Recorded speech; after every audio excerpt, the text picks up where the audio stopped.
Meet Sophia, my new friend. She's a social robot and she got her upbringing from hands on robotics. And she's an artificial intelligence software. Sophia got her upbringing from hands on robotics.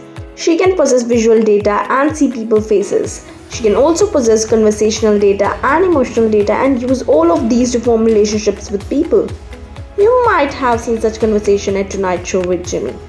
In recent years, we have witnessed robots and machines replacing many jobs that used to be done by people. The questions on everybody's mind are, when will it stop? Will robots replace humans in everything? What jobs will be left? As technology continues to progress, robots are becoming cleverer than people. And computers learn to perform tasks with greater efficiency than us. It is worrying to think that one day robots will be in every workplace and there will be fewer and fewer jobs available for people. Or maybe jobs with less interest. Once upon a time, people built cars and drove them. Machines can now do both of these tasks, with robots developed that can drive cars safely, which could mean job losses in the future for bus and taxi drivers. For years now, machines have slowly been taking over the role of building cars in every company and factory. And now, less people are employed in the retail and bank industries as self-serve machines and ATMs mean that customers can do most tasks themselves on these, and fewer employees are needed. There are now over 1.5 million industrial machines and robots working across the globe and will grow as technology advances. It seems to put human life in danger. But what's the one thing in which no human can be replaced? What's that? And what is the one crucial thing that you think it's really important for a human to master in the future? I don't think AI is going to take a lot of human jobs. I think it'll create an exponential amount of more jobs, just different types. Some we don't even exist today. It will certainly do its part to end certain roles and certain careers and certain paths, but that's very normal of any industry when new technologies and introduced. For example, right, there was a bunch of horses at one point in this world that people would ride and go around, and then a car came along, which was new technology, and a lot more jobs were created because of cars than because of horses. And AI might have some similar effect, let's say. If you have those types of skills where you're adaptive and creative, I think you'll be just fine. If you're set in your ways, you always run the risk of being, your position being eliminated or being irrelevant. Human workers in the future are supposed to be creative to fully realize the benefits of all the new things for the future. New products, ways of working, and technologies. Robots currently can't compete with humans on creativity. And I guess this won't happen ever. The future workplace is going to demand new ways of thinking and human creativity is the key to it. Well said. Artistic jobs that use our creativity and imagination are something that robots won't be able to reach. No.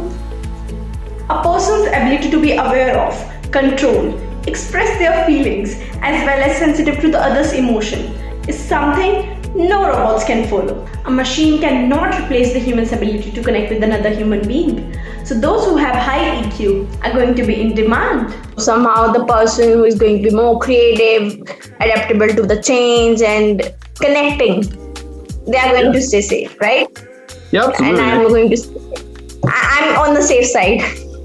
I agree. I think you also have to have the ability to have a worldly view. So if you think the only opportunity should exist in your own country, I think that's massive. That point of view is really going to change. I think the onset of the gig economy and how people leverage certain types of functions and positions and technologies globally, I think if anything, the COVID virus showed that that's certainly going to be the trajectory of how work is going to be done. And therefore, I think a lot of people who maybe would not have had an opportunity to go work for certain companies are going to get that opportunity now from anywhere in the world because they'll be the best qualified candidate no matter where they're, as long as they have connectivity to get there. So that'll be very key.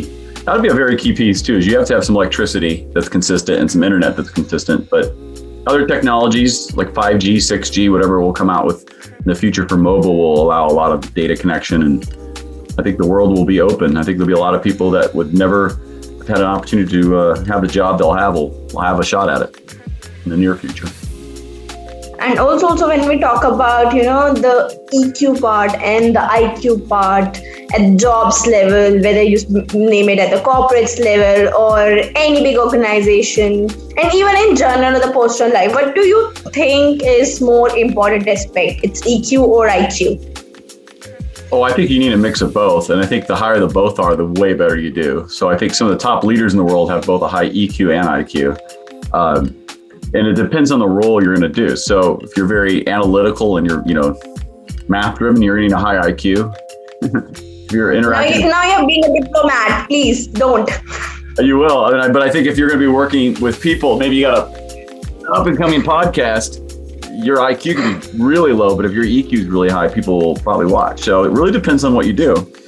But having a mix of both is going to be, that's never a bad thing for being successful, for sure. But it really, honestly, it's such a diplomatic answer. It just really depends on what you're going to do. I would say, though, if you are stronger on one than the other, focus on the stronger of the two and supplement the weaker of the two with other things. Robots might have steadier hands, but they're not able to connect with another human with patience, love, energy, and understanding. They're not able to show the compassion like people do. So, if you have compassion, flexibility, acceptability, understanding, and empathy for others, you are on the safe end, my love. There is still no replacement. The future of work is innovation work. Innovation ultimately always leads to the new work.